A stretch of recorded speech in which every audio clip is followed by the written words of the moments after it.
እዚያ ቅዱስ ሚካኤልን ብልበላ ቂርቆስን ትኩዘ ኪዳነ ምሕረትን የሰራው አርባዕቱ እንስሳን የሰራው ደገኛው ንጉሥ አፄ ካሌብ የናግራትን እሪታ ያስታገሰ ድረሱልኝ በተባለበት ሰዓት በቀን 4250 ሰው ሲሞት አፄ ካሌብን ንገስል ድረስልን አሉት።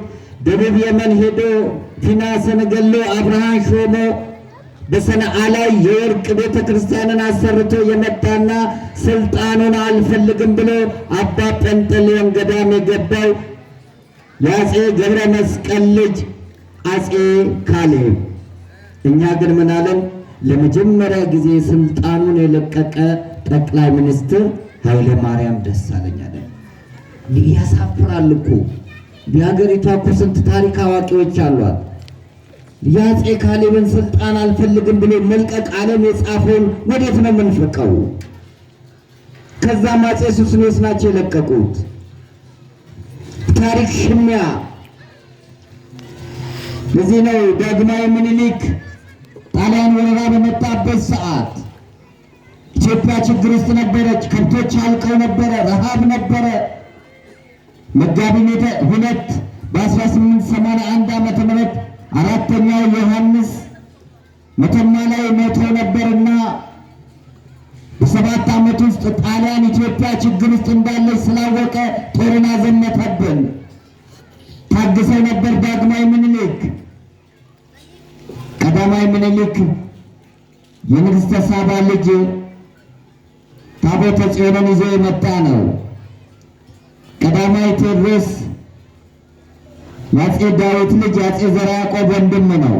ዳግማዊ ቴዎድሮስ እንላለን የቋራውን። አፄ ምኒልክ አዋጅን አወጁ።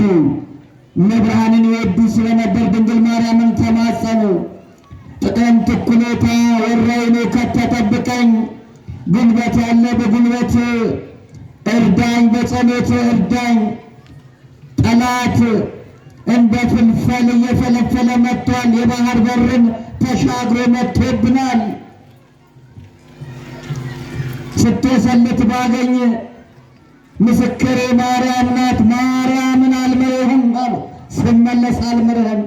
የአባቶች አምላክ ዛሬም የኔ አምላክ ነውና ጣሊያንን እንደማሸንፍ አውቃለሁ። ስለዚህ አልምርህም። በሀገር ድርድር የለም አሉ። ታቦተ ቅዱስ ጊዮርጊስን ያዙ።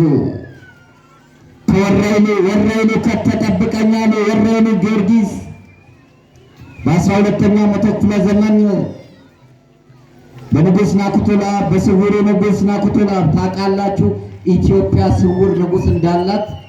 ንጉሥ ናኩቶ ለአብ 40 ዓመት የነገሰ ንግስናውን ለቅዱስ ላሊበላ ልጅ ለይትባረክ ሰጥቶ የተሰወረ ነው።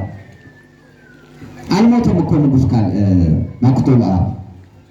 ዲያቆኑ ናኩቶ ሲል ቅዳሴ ላይ ሚስትየው ስለወለደች እናቱ ስለወለደች ለአብን ጨምሮና ናኩቶ ለአብ አሉት። ምስጋና ለአብ ማለት ነው። ኢትዮጵያ ስውራን ቅዱሳን ብቻ ሳይሆን ስውር ንጉሥም አላት። ክብርና ምስጋና ለአምላካችን ይሁን። ታቦተ ጊዮርጊስን ይዘው ሄዱ። በነጭ ፈረስ ላይ ያለውን ጣሊያን መቋቋም አልቻለም። እቴጌ ጣይቱ የዋሃ ጣይቱ፣ አዛኟ ጣይቱ፣ ጠንካራ ደፋሯ ጣይቱ ምንጩን ያዙት አሉ። ምንጩን ያዙ። በዓለም ላይ ትልቁ ጦርነት፣ ነገር ግን በ6 ሰዓት የተጠናቀቀው ጦርነት፣ የዓለምን ነጭ ያሳፈረ ጦርነት በቅዱስ ጊዮርጊስ ገበዝነት በ6 ሰዓት ውስጥ ተጠናቀቀ። ክብርና ምስጋና ለአምላካችን ይሁን። ይህች ቤተ ክርስቲያን የሀገር ባለውለታ ናት። አድዋ ሲነሳ ተዋህዶ ልትነሳ ግድ ይላል ወዳጄ። ታቦትን ያዘመተች፣ መስቀልን ያዘመተች፣ ስዕልን ያዘመተች፣ ካህናትን ያዘመተች ኦርቶዶክስ ተዋህዶ ቤተ ክርስቲያን ናት። ወዴት ነው ተዋህዶን ሃይማኖት የከፈለችውን ዋጋ ዝቅ የምናደርገው? አባቶቻችን ድል ያደረጉት በሃይማኖት ጽናትና በኢትዮጵያ አንድነታቸው ነው። አመልህን በጉያ ስንቅህን በአህያ። እኔ እንዳልበደልኩ አውቃለሁ፣ አንተም አልበደልከኝም አሉ።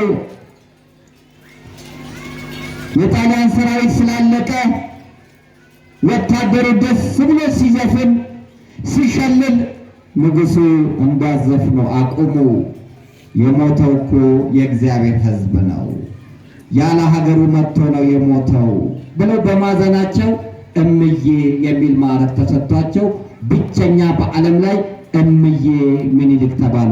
ክብርና ምስጋና ለአምላካችን ይሁን። 7 ዓመት ለጣሊያን ወታደሮች ፍታት አድርጋለች ኢትዮጵያ። ለተጠሙት ውሃ ጠጥተዋል፣ ለቆሰሉት ሕክምና ሰጥተዋል። እኛ ኢትዮጵያውያን የበቀለኞች ሰዎች አይደለንም።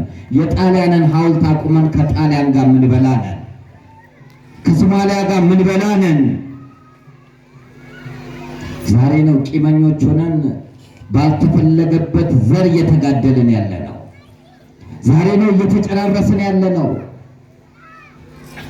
ይህንን ክፉ ዘረኝነት እግዚአብሔር አምላካችን ከሀገራችን ላይ ይንቀለልን። አባቶቻችን ለዘር አልዘመቱም፣ የዘመቱት ለኢትዮጵያ ነው። አረንጓዴ ቢጫ ቀይ ሰንደቅ ዓላማዋን ይዘው አድዋ ዘመቱ፣ ዶጋሌ ዘመቱ፣ ማይጨው ዘመቱ፣ ካራ ማራ ላይ ዘመቱ፣ ድል አድርገው መጡ። እቺ ሀገር የቆየችው በአጥንት ክስካሽ በደም ፍሳሽ ነው። እንደዋዛ የመጣች ሀገር አይደለችም። ለዚህ ነው ቅዱስ ጊዮርጊስን የምናከብረው። ዋጋ ስለከፈለ ጣሊያኖች መቋቋም አቃታቸው። እኛ ኢትዮጵያውያን ለጠላት ወረራ አንንበረከክም። እኛ ኢትዮጵያውያን ለቱርክ አልተንበረከክም፣ ለግብፅ አልተንበረከክንም፣ ለማህዲስቶች አልተንበረከክንም፣ ለእንግሊዞች አልተንበረከክንም። ምነው ለራሳችን መሆን አቃተን? ምነው አንዳችንን ገለን ሰበር ዜና ብለን እናወጣለን?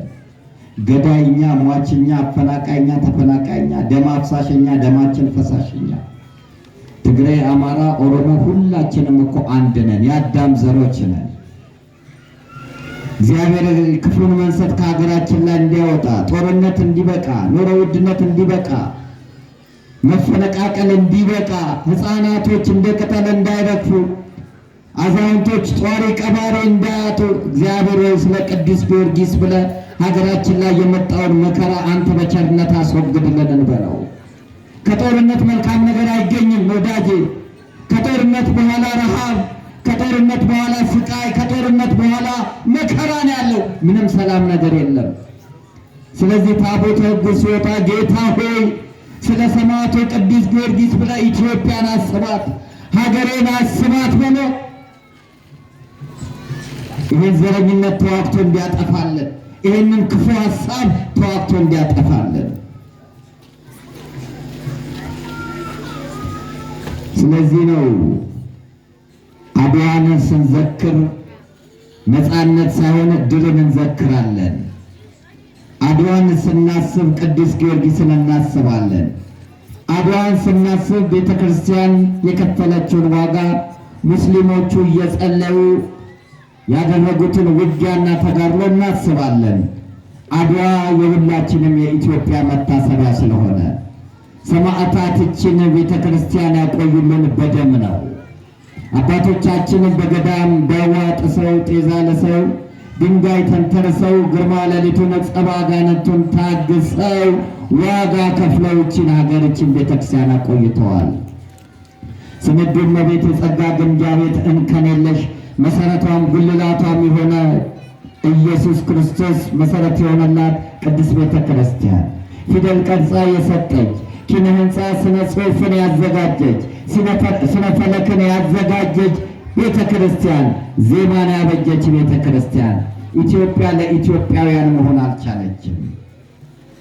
በ505 ሚያዝያ 5 አክሱም ላይ የተወለደው ማህሌታዊ ቅዱስ ያሬድ ድጓ ጾመ ድጓውን የጻፈ ቅዱስ ያሬድ ፈላስፋው ቅዱስ ያሬድ ጸሐፊው ቅዱስ ያሬድ ስውሩ ቅዱስ ያሬድ እያለ እኛ የ15ኛው መቶ ክፍለ ዘመን ሞዛርትን እናደንቃለን። አልፎም ተርፎ ሞዛርት ስፑን የሞዛርት ማንኪያ ተብሎ ተሰይሟል።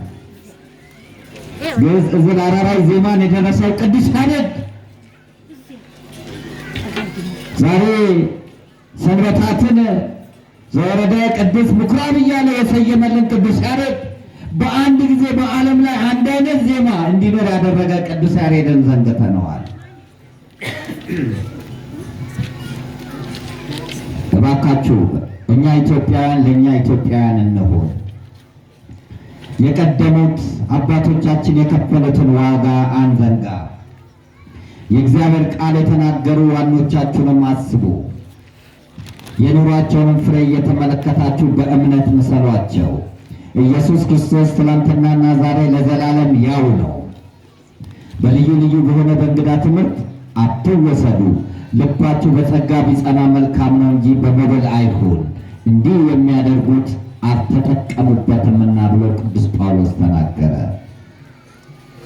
ትናንትና የከፈሉ አባቶቻችንን ዋጋ እናስብ።